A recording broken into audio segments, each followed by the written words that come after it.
Welcome to Aunty K's, your favorite radical queer indigenous auntie, bringing you tarot every day.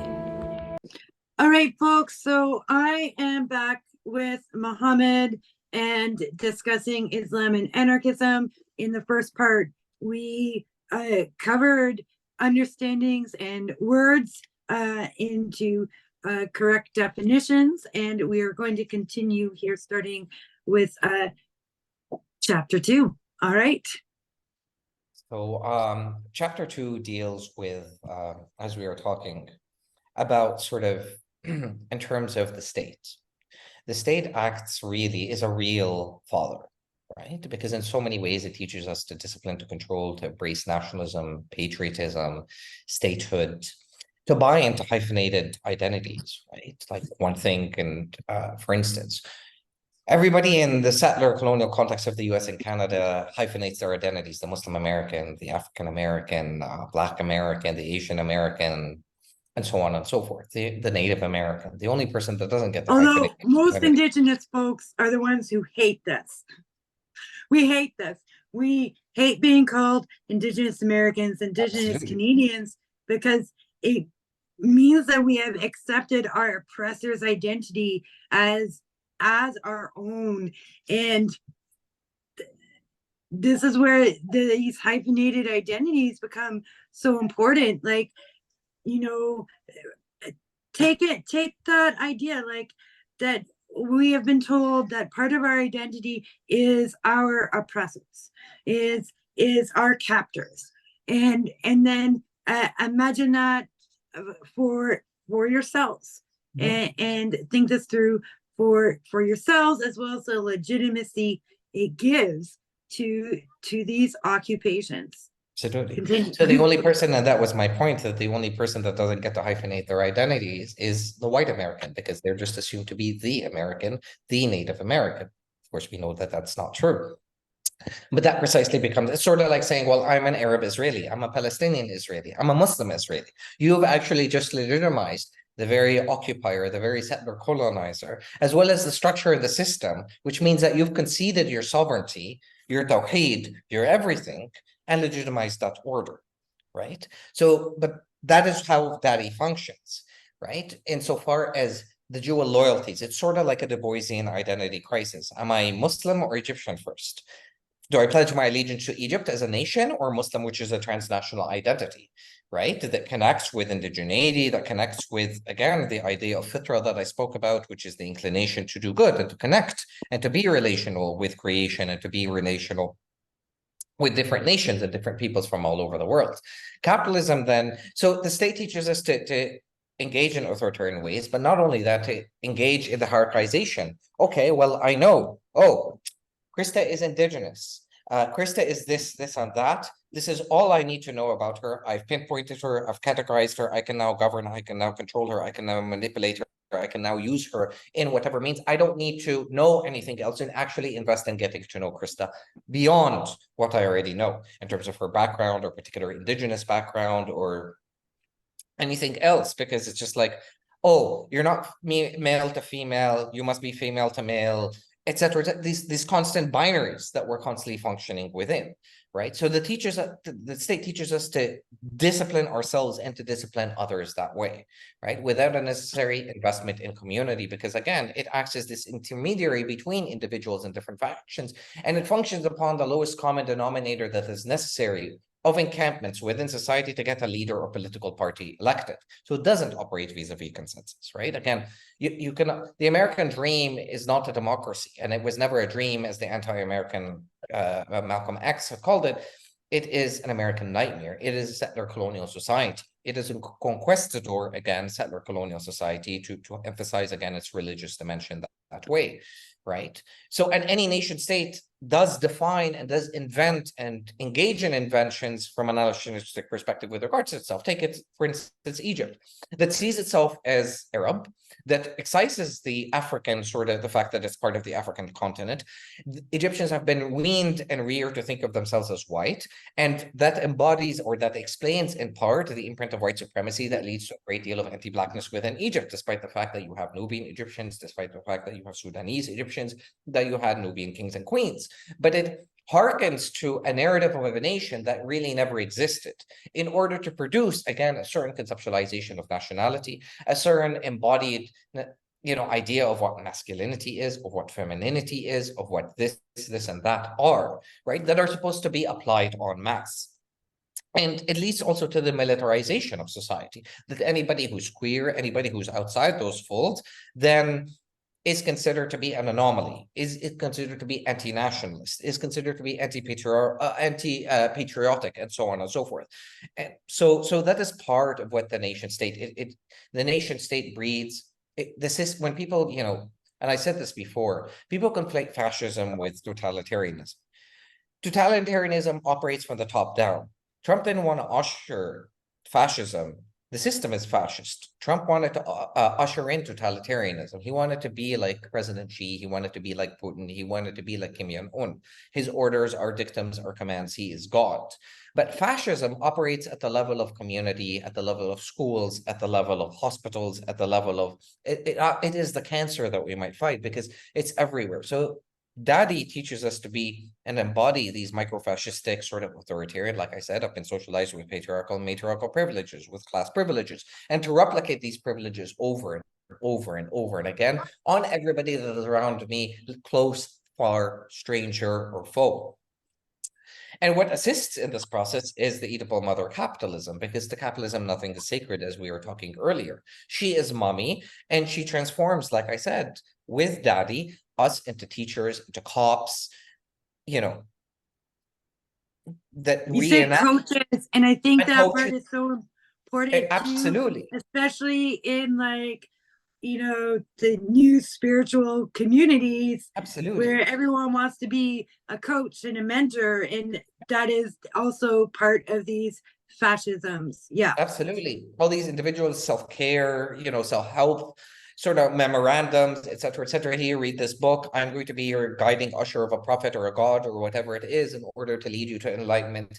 But it's built on narcissistic individuals' conceptualizations of self-care, despite the fact that all our ailments, and this is what psychoanalysts are, they're priests of the 21st century, because once you go to them and talk about something beyond your own family, talk about, well, global warming, climate crisis, you talk about,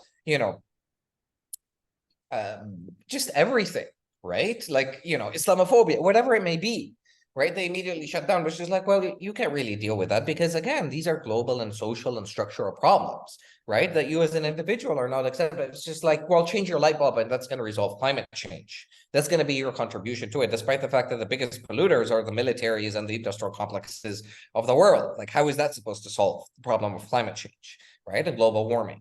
So again, it's a way to skirt around the problem, and I'm not dissing the fact that mental health is an issue and that people that need to go to therapy need to go to therapy, but I'm trying to broaden the horizon of the very limitations of that discourse, because it is a neoliberal and it is a capitalist framework of seeing, looking at mental health and looking at how we problem solve in band-aid ways, our own lives, let alone those in relationship to everything else. But that's what capitalism teaches us, that, okay, I understand who Krista is. I'm going to use her, in whatever ways. Let's take this example, just to broaden the horizon and to contextualize it a little bit. The way that Indigenous people in certain circles, or let me say many circles, despite the amazing work that is going out there insofar as direct action, insofar as blockading, insofar as Palestine, right, is concerned. Okay, but Indigenous people are in so many ways also being tokenized. Land acknowledgement is also being rendered in superficial ways.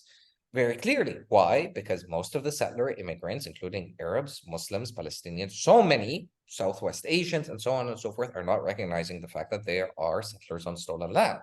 What are they doing about that? What are they doing about the fact that the US and Canada are actually the blueprint in so many ways for Zionism? Again, how are we supposed to free Palestine without freeing Indigenous and Black people, insofar as fighting for land back, insofar as fighting for abolition here, locally, where we're at? This becomes the facade. Because again, it's not a matter of tokenization or having Indigenous people lead ceremonies or being at the front of marches. Rather, it's about situating. The whole idea is to center. Indigenous people are not an add-on to an analysis of our lives. They need to be centered, centered, centered. And I'll say it a third time. This is how land acknowledgements go beyond intended purpose and transform into action.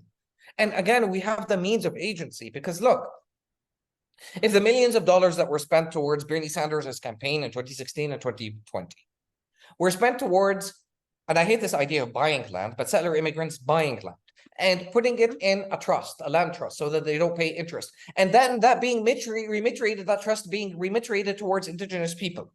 That allows us a means of autonomy to grow our own food, to actually divest from capitalism, because I no longer have to shop at Walmart or at Wegmans or whatever it is, because I'm growing food with indigenous people on indigenous land. We're engaging in a different form of governance than voting, which is not a form of harm reduction when we're talking about settler colonialism.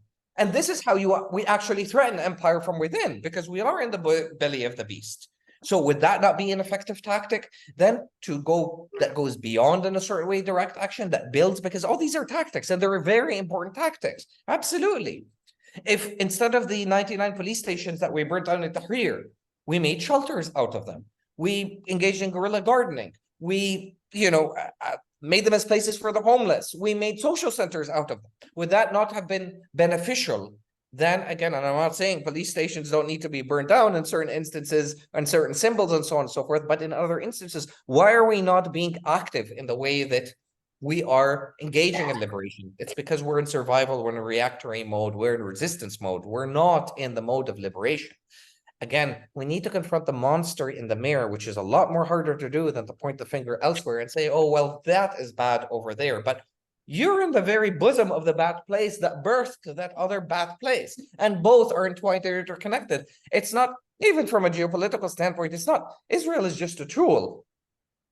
Israel is just an instrument. America is the one leading its wars with its nuclear weapons, with its ornaments, with its ships, with its soldiers, with its media, with its politicians, by all means that are necessary for the survival of, again, and this is part of the religious trope. Yeah, it's a crusading Zionist project that is out to bring, the second coming of the Messiah. And again, that doesn't mean that Christians and evangelical Christians care anything about Jews. They don't. We know that there are Jews that are anti-Zionist. We know that there are Zionist Jews, and we know the fact that there are Zionists who are anti-Semitic too. And that's the reality, right? That are simply using Jewish people in order to see through their own ends. This is why Biden said, if there wasn't an Israel, we would have to invent one. That's precisely the reason. It serves a particular missionary purpose that way. So we need to situate ourselves in our lands. That means that settler immigrants need to understand and know this is at the very minimum, at least, and it baffles me that a lot don't, on whose land, on whose indigenous nations are you on? What are the treaties that guided those particular territories? And what is your responsibility? Most immigrant settlers have never spoken to indigenous people, broke bread with them, visited them, gotten to know them. And this is what transformative solidarity, requires, Chris. This is how you and I got to know one another. This is how Mohawks opened their doors, during the Culverstone Tract to me and during Six Nations and so on and so forth, because indigenous people are even as an indigenous person, this is how Mohawks, like during the Oka crisis, opened their doors to me, gave me a re-education and undid my understandings. Like, yes. Yeah. So it becomes very fundamental that, when I remember back in the day when I was living in, so-called Kingston, where we were at or whatever, I would, when I did and when I didn't have access to a car, I would go to the res that was about not even an hour away in Tandanega. And I would spend the night there. Sometimes I would spend the weekend. Sometimes I'd spend it in my car. Sometimes I'd sleep in the trailer. But these are the conversations. These are the investments that needed to be made, because solidarity doesn't happen when things are exciting. You don't go to Black Lives Matter and say, oh, well, I'm now for the support of Black people. No, either that should have been a part, because that is how movements get co-opted. Either that should have been a part of your trajectory of social justice and your way and mode of being, or if you all of a sudden came to awareness, which is fine, you don't usurp and appropriate and again co-opt to that struggle. That has to be then your mission for the rest of your life. The same thing with indigenous. Either it's constantly being centered in every single act and insert in what you teach, in what you talk about, in how you live, in what you discuss with your family around the dinner table, in challenging them, in pushing all the tropes of lazy, they're taking our money, they're savages, they're all these tropes that were cast upon us, or you're not, but putting it into action. That's what becomes really crucial. Sitting around the fire, talking, listening, not being afraid of making mistakes, because it's no point being self-righteous about it. And this is how we learn. I didn't know a lot of things. Nobody is born a revolutionary, but one grows by being willing to constantly mature and become and to learn and to be humble in the process of doing so. So this becomes the crisis that immigrant settlers need to understand the fact that they need to invest and center indigenous struggles. That means doing something, because look, complicity and privilege function in different ways. And just because somebody from Palestine or is a Rohingya or is Uyghur or is whatever had to become a refugee, like Ilhan Omar, does not mean that they are not complicit within the system, because at some level, there's an element of choice. At some level, there's an element of agency. The only people that didn't have a claim to that agency and choice were Black people, because they were literally enslaved and put in the bottom of slave ships and dragged all the way here, and a third or fourth of them were Muslim. Otherwise, it just doesn't make sense. So everybody has agency and everybody's complicit. The privileges may differ, but we're all complicit as immigrant settlers that way. So situating ourselves locally becomes fundamentally important in order to dismantle imperialism, because the problem with settler immigrants are not only they're complicit in indigenous dispossession and Black dispossession and anti-Blackness, but also in imperialism elsewhere. And they need to face that. Is that a double burden? Yes, but that's the reality of the context and the price that is to be paid of accepting this contract deal then. So think about the oaths of allegiance that you pledge when you become so-called citizens of these nations, and when you buy, more importantly, buy into the myths of democracy, of human rights, of everything that entails. Embrace then the element of re-indigenization. And I don't mean that to usurp, because indigeneity to me, and as you know in the book, I argue that it's not a racial ethnic concept, because we need to allow also room, right, for people that are coming from all kinds of traditions to decolonize those traditions. And again, it's not a matter, yeah. Indigenous folks need to do it also. Like, yes. We're not entirely innocent here. When we participate in colonial politics, you know, we are participating in an Islamophobia and in an anti-Blackness when we participate in those things, because we have legitimized white supremacy when we do so. And, you know, we have so much to learn and to practice too. Like, I missed a whole spring and summer of being on the land to create a product to hopefully help me, like, you know, buy some prosperity to contribute to a land base. And I was like, and it did not buy me what I wanted. And it was like, what did I just do? You know, what did I just sacrifice for, you know, for this? And these are things we all each have to wrestle with, regardless of our understandings. I have these, like, I've been gifted through many elders and teachers really important political, spiritual understandings of who we were and how we functioned. But the difficult part can be putting it into practice. Yeah. Absolutely, because we're also disconnected from creation, disconnected from land that is supposed to, again, teach us, because that is part of the fundamental pillar of re-indigenization and how we can engage and embrace an our indigeneity, because we're not going back to 1492. There are all kinds of so-called invasive species like purple loosestrife. It didn't exist on the continent, right? But it was brought forth by Europeans. The landscape has changed, right? So everybody has to re-indigenize that way. And the irony is the fact, sister, and warrior is the fact that most people of color live within the urban metropolis. Now, let's look at the amount of red post any election day. That's the I-4 Rust Belt corridor, right? That's all red. That's white ownership of land. And they are armed, mind you. And it's the rurality, that's part of what we embrace as people of color, whether we're forced into urbanized zones because of dispossessions from land and so on and so forth, or we actively choose to be in New York, choose to be in, Seattle, choose to be in LA, choose whatever it is that we choose. But we don't know how to live on the land. We don't know how to grow our own food for the life of us, let alone to feed our families, our communities. And that's how we achieve autonomy. Then how are we supposed to achieve divestment then from capitalism and abolish capitalism if we don't even actually know how to grow our own food and live with one another? But it's the rural savage area, the uncivilized, that has been cast that way and that we have internalized, and that disconnects us from land. And it's mostly white people that own and control that land, and they are armed to defend it. They have, and for a long time, several decades, I would look at land back occupations, and they were often unsustainable beyond like 3 months. And why was that? Food.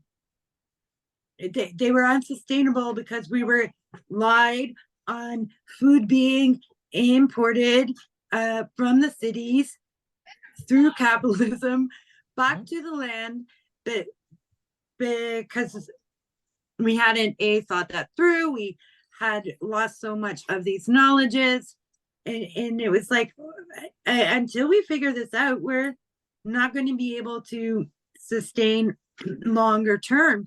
And some have learned to sustain longer term through growing ideas of, mutual aid, but it still leaves us stuck in this place. And the places that have managed to hold long land the longest, such as Wet'suwet'en, it's because part of their land back practice is food. Food sovereignty has to be combined with this, or we can't even sustain long term the actions we are doing to stop further land dispossession, or to maintain land from dispossession. Like, we have figured out in so-called Canada, more than our Indigenous brothers and sisters in so-called America, that there are uncomfortable aspects of these acts that we have to embrace, violence, weapons, so on and so forth. But we need food sovereignty. Like, mutual aid it can't be food.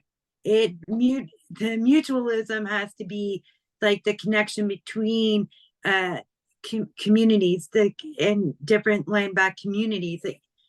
We have to include that food sovereignty, that caretaking of land, in order to sustain anything. And again, we can look back to the Zapatistas. They considered all these aspects for like a good 10 years first. And that becomes very crucial as we're speaking with regards to, again, reorienting and dismantling the narrative of nationalism, right? Because that is how we build a world of many worlds below, as the Zapatistas would describe it, right? That it exposes also the very limitations of like dialectical, like historical materialism, or even scientific episteme, and how limited it will be because of the metaphysical sort of actualities that need to be included, right? Like, capitalism has its own form of worship. It's a religion. The state is also a form of religion, right? So there are things that are immeasurable, though. And because we're in an emergency situation, we need new ways of thinking. We need new ways of being, new ways of telling. We need to talk about other worlds. We need to relearn how to dream dangerously again, as I always say, beyond the cycles of abuse and disabuse. right? That we're constantly going. And spirituality has a lot, or whatever folks want to call it, like a great deal of cosmovision in order to teach us. This is why I talked about the concept of al-ghayb at the very beginning of our conversation, because it goes beyond our ability to even rationalize, because also creation has much to teach us in terms of leading the way forward. We don't need to wait for all the answers. We already have enough experiments, historically speaking, as BIPOC people, to at least know the foundation of what can lead to liberation. Right. And often those are three things. And I note them in terms of a biodiverse strategy of resistance, as I call it in the book. We need decolonized education propaganda. It could be movies, it could be, literature, it could be articles, it could be artistic forms of oppression, it could be expression, graffiti, it could be all sorts of things. YouTube, like it could be all kinds of different ways, different mediums of knowledge keeping, of knowledge production, and so on and so forth, right? So, but we need to then go through our traditions, not as isolated events, but rather in relationship to one another, because that's what matters. This is where we're then expressing that transnational solidarity that isn't based on short-term crisis management. Oh, it's Palestine. Oh, it's Unastutan. Oh, it's Black Lives Matter. No, what connects everything from Tahrir to Black Lives Matter to I don't know more to No Dakota to 1492. That's the narrative. And we don't need, to me, theory, I mean, as bell hooks used to say, is a form of liberatory praxis. It's a way of storytelling. It could be high-end, it could be mumbo jumbo, and a lot of people engage with that in the ivory tower, but it's a mode of also storytelling that we can use, because I think this is also a way for us to be relational and to understand and to learn about one another. So that becomes really, really important. Given sort of nationalism as a mode of mass control, because again, the assumption with nationalism is that we're a homogeneous entity when we are anything but, right? That we are colorblind and multicultural. And that's part of, again, what makes liberalism far more insidious than conservatism, right? That I don't see color. No, I am color and I own a whole bunch of other things, but then you need to invest in actually those things and getting to know me in genuine ways, as opposed to, right, excluding saying, well, we're one and the same. My parents and my ancestors weren't slave catchers or this and that. No, again, that's part of the abdicated responsibility, right? So it becomes very, very fundamental.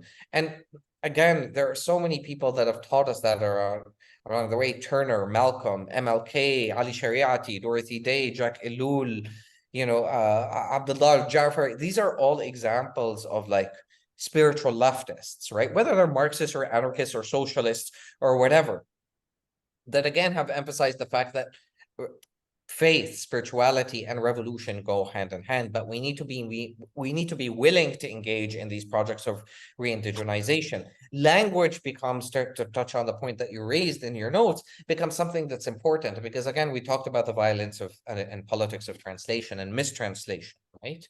But I wrote a book in English, and this is something that pains me, because I'm also speaking to sort of so many Arab societies, so many Muslim societies, right? In which English is not their first language, as much as English has been globalized, right? And, in a certain way, the book is wonderful after 20 years of working on it, because, all kinds of people speak in English, for better or for worse, whether it's indigenous, whether it's Black or whatever it is, right? But there's a great deal of an audience that is also left behind. And I've been striving really hard. I mean, the book the Italian translation is almost coming out. The French translation is in the works. Some folks in Iran want to translate it into Farsi, but I've been really desperate and really struggling to get it translated into Arabic, and the two responses have been, at least from the many Arabic publishers, that either we don't have the funds or we're afraid of the consequences of this being translated into Arabic, right?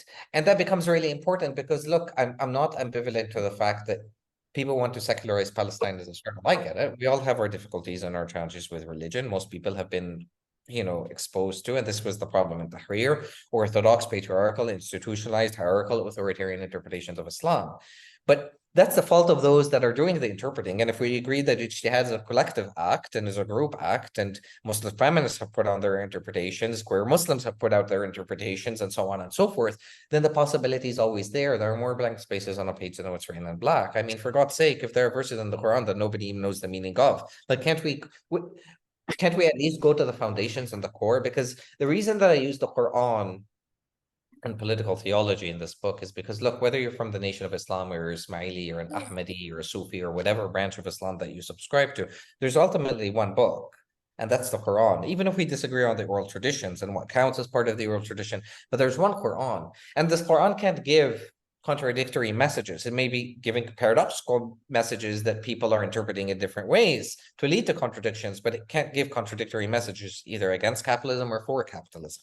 But then we have to understand what capitalism is, and we have to understand what Islam is.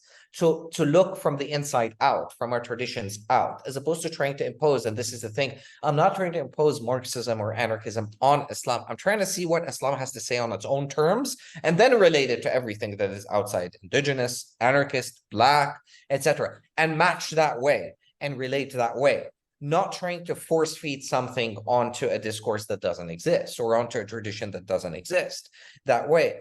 So, I'm humbled that indigenous people, that Black people, that all kinds of communities are engaging the book, despite its gatekeeping for all kinds of different reasons that you and I have talked about, right? Like Marxists hate it because it's anarchist, and anarchists hate it because it's religious, and even queer Muslims and Muslim feminists because, it's calling them out on their settler colonialism, on their homo nationalism, on their we're here, we're queer, and just explicit focus on gay marriage as if that's going to liberate. That's a conservative cause, ultimately, as a lot of queer scholars have argued. And again, what are we talking about? We're talking about a settler state. What are you trying to conscript yourself into so that you can go and fight imperial wars to queer people and to engage in the spread of liberal feminism elsewhere, that you're going to save Black and brown, Muslim women and hijabis and niqabis, and from brown men and from Black men. And I mean, how racist is that? It's as racist as, the vote in Australia that happened recently, the yes vote, right? And like, who's getting to vote? It's a settler population,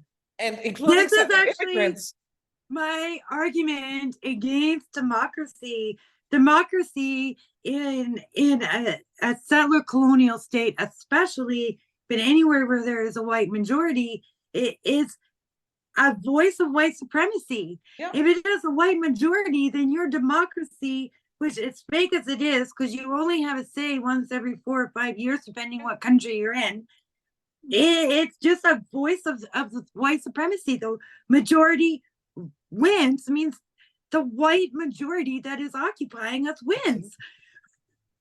And that's if we exclude, which is impossible to exclude, again, the influence of capital, of funding campaigns, of all that comes to play within so-called democracy, and the billions of dollars. I mean, you would think that those billions of dollars, right, would serve the poor, would serve the homeless, would serve erasing the student debt crisis, would serve, towards climate, given that it's, Mother Earth is not going to distinguish between a freedom fighter and an oppressor. She doesn't function that way. She has her own timetable and schedule. And this is why, as much as, I believe in science and so on and so forth. And again, our traditions are not anti-science. That was sort of a white Christian thing that was going on, right? On the contrary, in so many ways, we've contributed to sciences in ways that have been denied to us. And yet we see science being used against us, like, for example, vis-a-vis eugenics.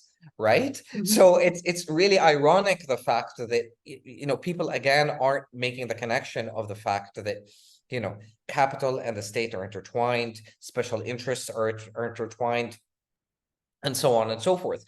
But, that brings us again to the desire to see an alternative world in which we take up responsibilities to deal with our own fascisms individually and collectively, vis-a-vis the concepts that we've been describing, and to establish an ummah that isn't a form of pan-nationalism, if we're going to go into the next chapter, right? But rather an ummah that is comprised of all kinds of different people with different cultures and different traditions, but what unites them is an adherence to, again, spirituality on some level, cosmovision, and share ethical, political, social justice commitments in relationship to the land in which they are living and situated within. That's what becomes the order of priority at the moment.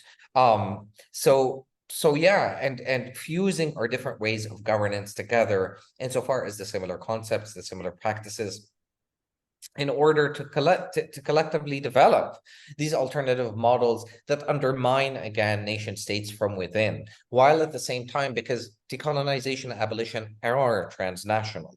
As we said before, there is no freeing Black people without being attuned to Africa. And it's not a matter of either naming Confederate bases or even remiterating a bunch of, national parks to indigenous people, the whole land. If we're talking from the river to the sea, then we need to be talking about the entirety of Abiyala. And that's the reality. And in Turtle Yeah. Island. So, And Kea being the northern part. Yeah. absolutely. From So the top of the turtle to the bottom of the bird. absolutely. So it is a form of confederacy then that we would collectively develop that will go beyond the myopic, Eurocentric understandings of nation and nationalism and patriotism and so on and so forth, right? Into a sort of kind of pan-indigeneity, if you will, right? And that doesn't feed into, again, nationalistic tropes or even a pure sense of identities and identity politics, because that doesn't exist either. I mean, again, the irony behind, labeling even acronyms as BIPOC, right? Oh, choose, are you Black? Are you Indigenous people of color? As if there aren't Black people of color, as if there isn't Indigenous people of color, as if there aren't Afro-Indigenous people, as if, like, it doesn't make sense. But yet we use these terms just for the sake of simplicity. But what do they camouflage of meanings, and who do they keep out, and who do they exclude, right? And so in so many ways, we're trying to combat white supremacy in certain times by using the tools that white liberalism invented in order to make sense of our own lives, because we've grown so ashamed and we've lost touch with our own, again, cultures, traditions, indigeneity, pride. Again, I'm only going to make sense. I have to call myself a Muslim anarchist. Is it anarchist Muslim or Muslim anarchist? What comes one before the other? Well, what if I believe that Islam is inherently anarchistic? What does that then make me? And how do I even begin to define myself? And yes, we use words in order to make ourselves legible and accessible to others and vice versa. But again, it's part of the constraint, the linguistic constraint, the material historical constraint that we're also subjected to. Right. So yeah, that's hopefully the vision that I think becomes really important. Insofar as similarities between, as you wrote in the notes, between indigenous understandings of words and roles changing and so on and so forth, and understanding of governance and leadership, and idea of the Iroquois Confederacy and so on and so forth. So that becomes really, really foundational. And note that, in a certain sense, the role of, to me, it makes no difference, Krista, whether, people embrace Islam or not. I mean, we're seeing all these people gaining an interest in Islam. But as I said before, Muslims already number of the billions, and we have our lands, we have our languages, we have our Quran, we have our wealth, we have our resources. What do we lack? But we're as frail and as weak as the ocean, the foam on the ocean's waves when it crashes into the rock. But this is where I saw a great deal of inspiration from indigenous people, not in the romanticized sense, whether it's you or just so many indigenous elders, but the way that you taught me to self-reflect upon my own traditions without having to appropriate somebody else's, to carry my own bundle, those, as Paddy Kerouac of Becoming Kin would frame it, I had to carry my own bundle, as opposed to abandoning and saying, oh, Islam is just all bad, and this is all bad, and no gods or no masters, and so on and so forth. No, but to really engage in internal introspection that way. So it matters little to me if Muslims revert, convert, whatever way, or they leave. That makes no difference. Ultimately, it's the revolutionary few that lead in so many ways and provide inspiration for the many. The Zapatistas aren't large in numbers. Malcolm wasn't large in numbers. The Panthers weren't large numbers.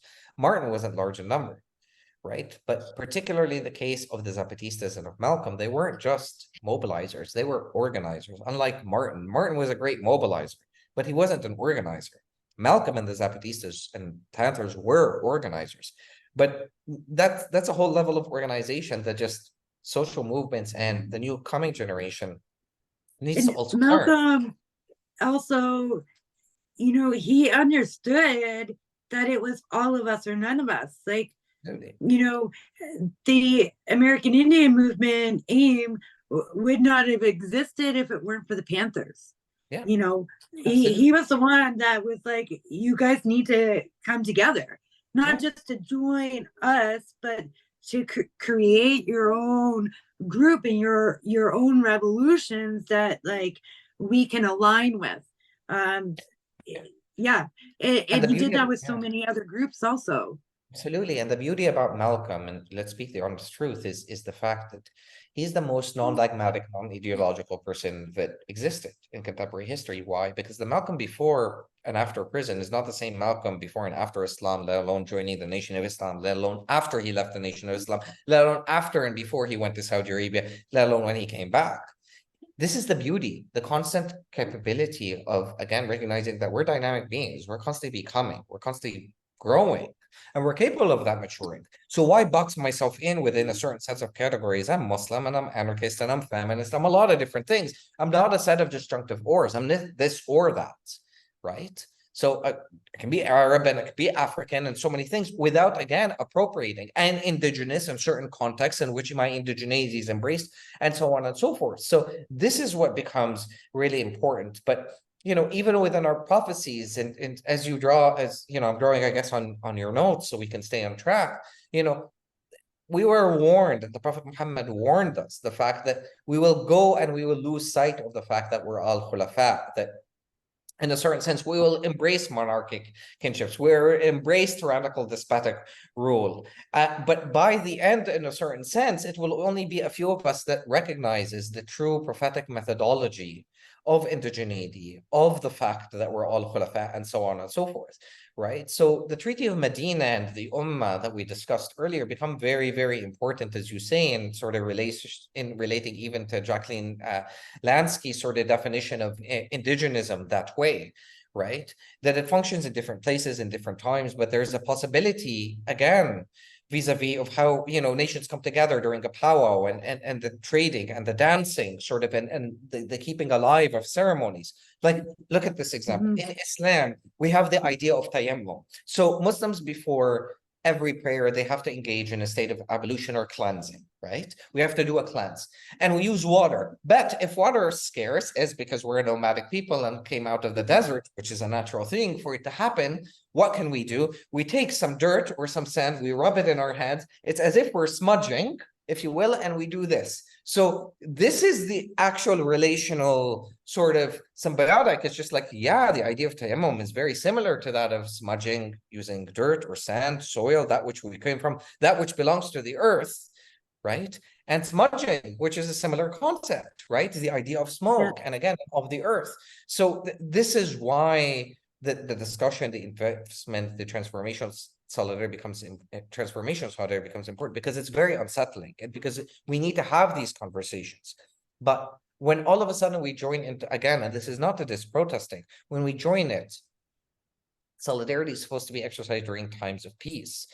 This is when we're supposed to get to know one another, so that when war, which is always happening for us people of color, is direct and is head on, we're already prepared and we know exactly what we're doing, right? And as sometimes, I mean, even you mentioned it in terms of, in terms of ceremony, sometimes, different nations are joined by the people of the Condor and the Midnight Sun and so on, because again, that is part of the ethics of hospitality. And I've said it before, that solidarity involves hospitality. Why? Because this is where we get to know one another. In Islam, when you have a stranger, you're supposed to house them and feed them and shelter them and give them safety and safe refuge for at least 3 days. And you're not even supposed to ask them their name, because they may be fleeing a particular oppression, or are in a state of fear and dread that they may not be willing to actually say what their name is, or where they're from, or what they faced. So you need to give them room and comfort and space. And if you have like one bed, you give them that bed, and you feed them before you feed yourself. In a certain sense, the guest becomes the host, becomes the steward, if you will, or the caretaker of the place, right? And this is very important, right? To recognize. So hospitality becomes important because it's what we rely on when we're expressing solidarity. Because look, I can do wrong. I can say something that, is not typical, despite the fact that I have been in circles for a long time as an organizer, something sexist or something racist or something this or that. We're all culpable that way but then we need to be called in and we need to be called out. And if I say something inadvertently that is sexist, right? Because we already know one another, you as Krista will be able to say, well, I know you didn't mean that. I know that you mean this, right? And so it's a way that I'm not being shamed.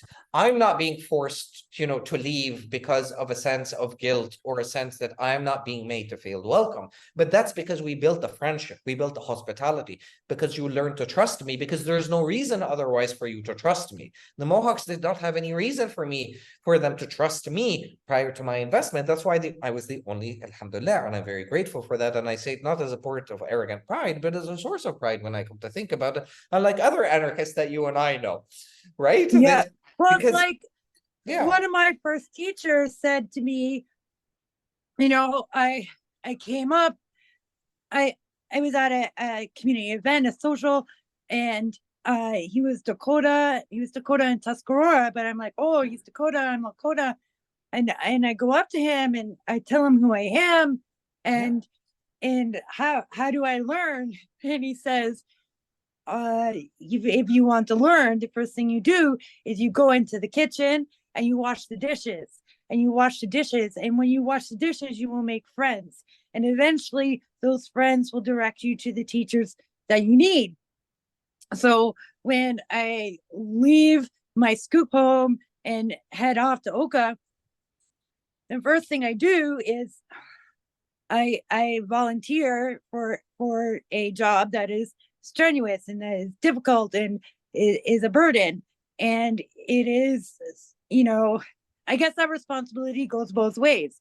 I show I want to help, that I want to be part of community. mhm. And then they teach me and they undo my understandings and they introduce me to the people that I ultimately need to know. Just being Lakota does not give me a right to Indigenous understandings and teachings. I still have to earn that. I still have to earn that. I still have to, make myself a valuable part of community in order to earn that. And I think one of my issues with like re-indigenization is that white people have an understanding of it, two understandings of it. There's the statist colonial state, which needs to make itself the indigenous by displacement, by genocide, and by calling the land theirs and declaring how many generations they've been there. But then there is also the newer leftist sense of I'm going to learn these indigenous things, and I'm going to do this and that. I'm going to go with my university class onto the land for 2 weeks and learn things that urban indigenous people don't know, and therefore I'm more indigenous when without having community, without having community and without giving yourself to community and to others to actually earn that. It has to be reciprocal, and this is what builds trust. And I remember when I was with the Mohawks, this is why even those that were part of the warrior society up north during the Culverstone track were able to trust me, although they'd never met me before, because it was having built relationship with other Mohawks on the rest. I did not just show up, and I was very grateful to be the only settler of color, let alone settler that was there.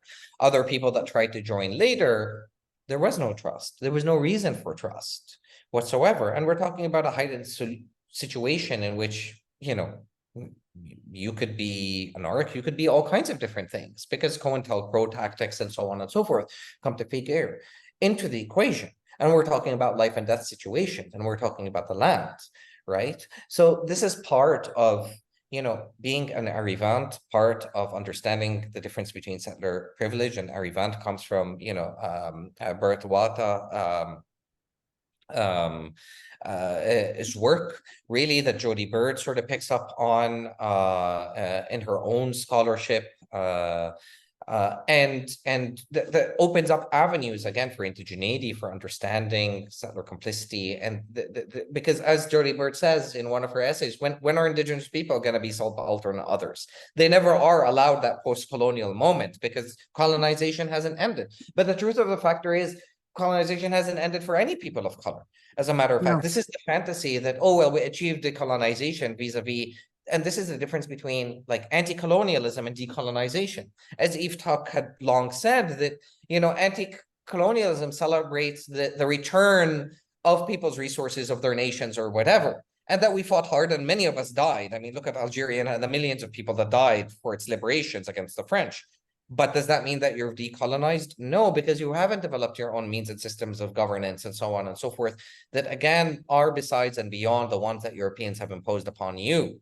Right. So and I think this is important. Like in the Bandung Conference in 1955, peoples of Africa and Asia are discussing this, and their original conclusion is that they cannot adopt capitalism or communism because that will not be decolonization. But the IMF forces them to choose one of the two, and that is why we see the situations there that we see now, because they were forced to adopt a colonial, a white understanding of economy and state. The split happened even if we look at, say, Nasser, who was a major anti-colonialist, right? So I have, you know, my critiques of Nasser, but, you know, that's besides the point, right? As an anti-colonialist, he tried to do the unity between Egypt and Syria. He had the idea of smaller Africa, where he would combine Egypt, Libya, Sudan. Egypt was the source of labor. Libya was the source of sort of wealth, and Sudan the source of land, because we're talking about the Nile Crescent. And if you draw actually around the borders, they give you the image of a smaller Africa, right? But they're in the midst of wars with Israel, with Zionism, with Euro-Americanism, and so on and so forth. But you had to have that vision. And the other thing that they played into is not only the state, that again, despite the fact that they had the issue or the fantasy of unity, despite even the separation of geography that exists, say, between Egypt and Syria, because they're the two wings of sort of predominantly Arab and Muslim sort of trajectories that way, right? But Egypt becomes very fundamental because of its history and because of its geography with Palestine and so on and so forth, even more fundamentally so.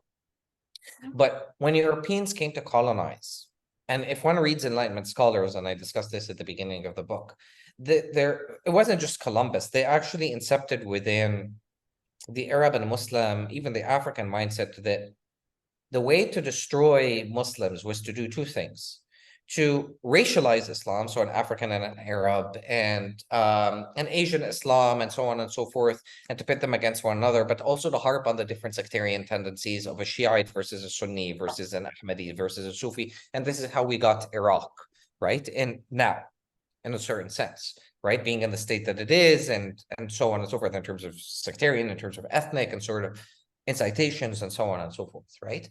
But Arabs and Muslims actually internalized that, because it meant that you either had to identify as Arab or identify as Muslim. And this is what led to a split between the pan-Arab and pan-Islamist trajectory, right? So a lot of the anti-colonial movements were pan-Africanists, were as you noted, pan-Asian, pan-Arab, and so on, but they forgot the spiritual trajectory. Because the spirituality is what allows for the transcendence of just, again, race, because you have Black Arabs, we have Asian Arabs, you have all kinds of different mixes from a racial standpoint, but spirituality is what allows that transcendence, right? And there's no force as palpable in a certain sense than spirituality that way, right? It exceeds, and this is not to deny that race exists, of course, and I'm not, again, buying into this colorblind logic, right? But at the same time, there's a way to appreciate race while transcending it at the same time, but we're still caught up within the racial categorizations. I mean, again, we have indigenous people that pass for whites, Black people that pass for white people, and so on and so forth. And we know that they're excluded from our circles. And we know that they also take advantage of that by not acknowledging the fact that they have white privilege that allows them to pass in different instances, in different moments, in different situations.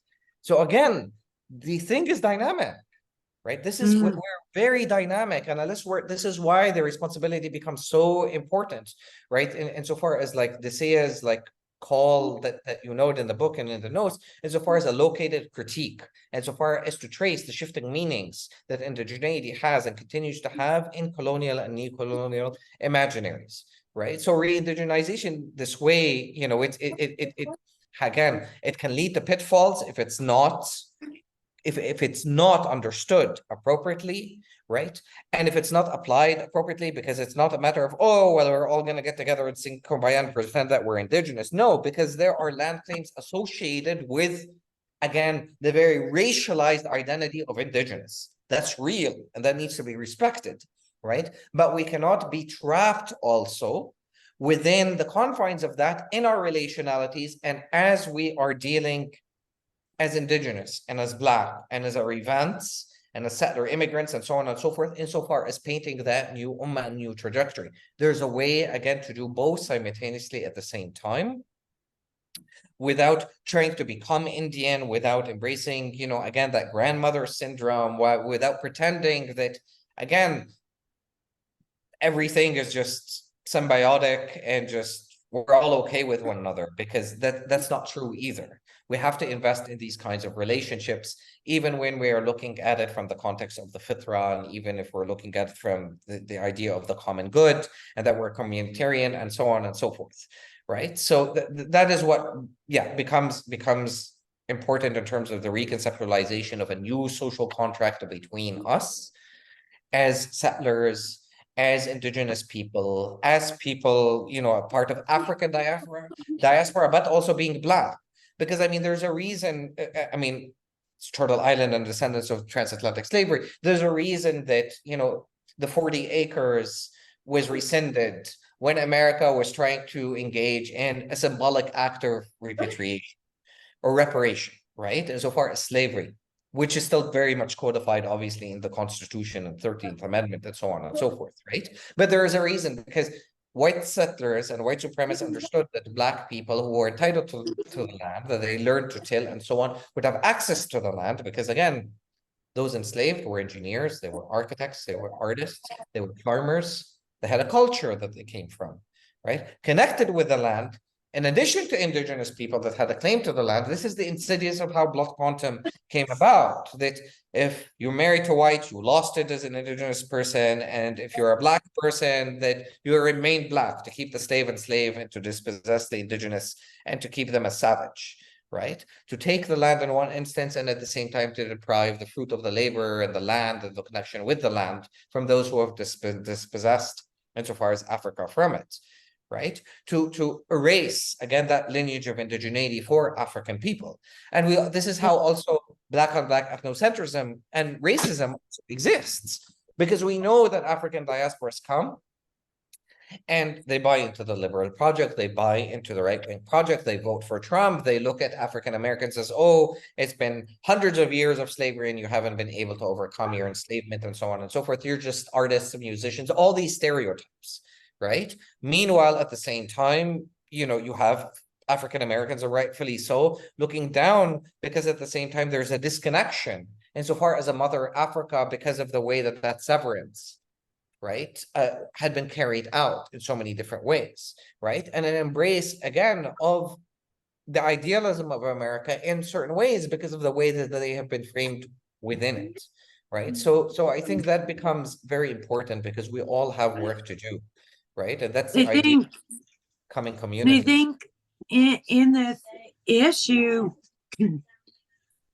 all of us, all these different types of BIPOC folks, we keep making allies with white people.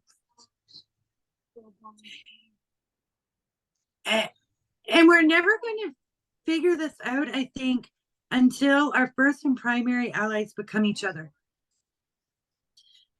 Like, it's not that white people can't do this, but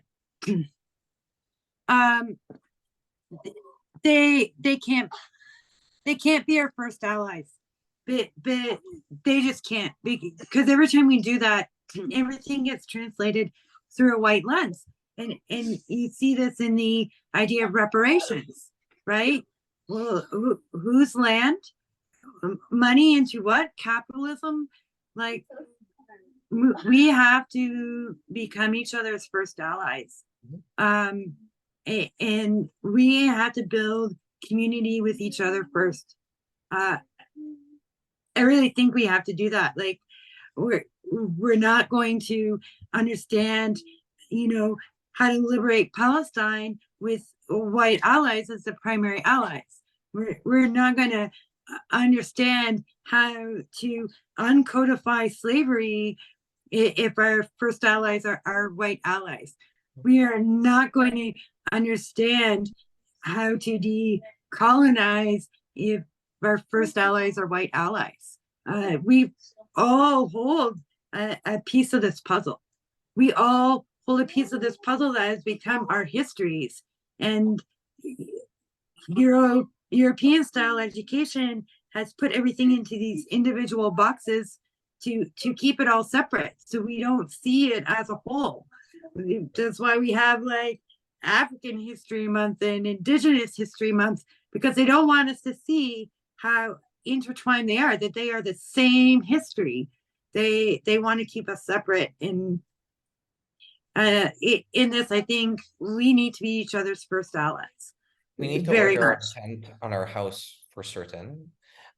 We constantly look for validation in the white man's eye, and Indigenous will do it prior to a person of color, and same thing with Black kin, the same thing with all kinds of different people, right? Yeah. And that is part of the indignity that we've learned to humanize the white man before we've learned to see and recognize our own humanity in the mirror. We straighten our hair, we want to dye it blonde, we do all kinds of, we literally have gone to the point where we bleach our skin white because again, we regard that as the center of beauty and the marker of intelligence and the marker that this is the power of Fanon, right?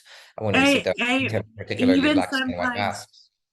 I even sometimes wonder if it is my white skin that actually is what allowed me to easily make allies, not just like within Black and Arab communities, but even within Indigenous communities.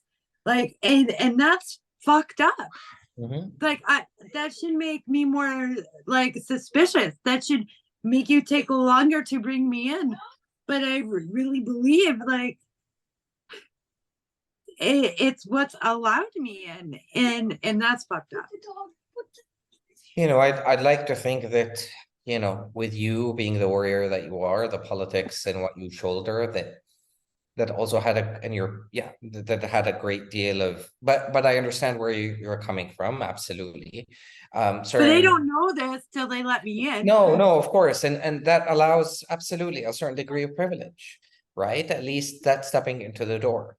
That allows this entry into certain circles, because our melanin is not as dark as others, right? Our skin tone is not as dark as others, and all again the stereotypes that we have internalized and look and manifest in who we choose to be significant others, or our significant others, who we choose to be in a relationship with. I mean, again, we've been wired in certain ways that we need to deeply be reflexive of. If one is in relationships with constantly white women or white whatever, why is one doing that? I mean, it's as important to reflect upon as what we choose to wear, right? Insofar as the intimacy, insofar as the white man's clothes, so many different facets of it, as opposed to our traditional dresses, wears, dishdashas, utras, like whatever it may be, right? And it could simply be, well, it's more convenient, in cold territories and in cold areas than others, right? But then even in the summer, right? And I would do this in the summer, that I would wear my white dishdasha garb. And of course, this was post 9/11, and I know the looks that I would get, right? And I understand it very well. And part of it was to precisely incite that within itself, the terrorist Muslim trope, right? But this is where the sense of pride and dignity of one's own being, right? And of course, that dress within itself breaks certain gender boundaries, right? Because it's worn in a particular way and so on and so forth. But this is part of the reclaiming. if you will, that we need to do, that we all collectively need to do and be mindful of, without any sense of, again, ego about it. Because if there's one thing I think, and you and I talked about this, that is fundamental in terms of a characteristic that any revolutionary should embrace, is the element of humility. Without it, you don't grow, you don't mature, and you become self-righteous, and you think that you know it all. And the truth is, like the sun, we all have and see rays of it. We can all describe it in similar and different ways, but it's only in coming together that we come to an understanding of its greater truth. And still, we will not arrive at the very truth of the sun. This is how I think of creator, I guess, and creation that way, that no matter what we do, even if the entirety of our species came together, we'll only glimpse but a shadow of what it represents in terms of its metaphysics, in terms of its beauty, in terms of its intelligence, in terms of what it has to teach us, right? But we will come closer shortly together than each on our own as nations, let alone if we're doing it as individuals. So yeah, and this is where, sort of, again, the anti-materialist trajectory of what I define as anarcha-Islam, this anarchistic sort of interpretation of Islam and Islamic interpretation of anarchism, from an anti-capitalist perspective, comes to the fore too, insofar as like chapter 4, when I come to talk about property, because mulk in And Islam. let's definitely take a break and then get into chapter 4. Okay, all right.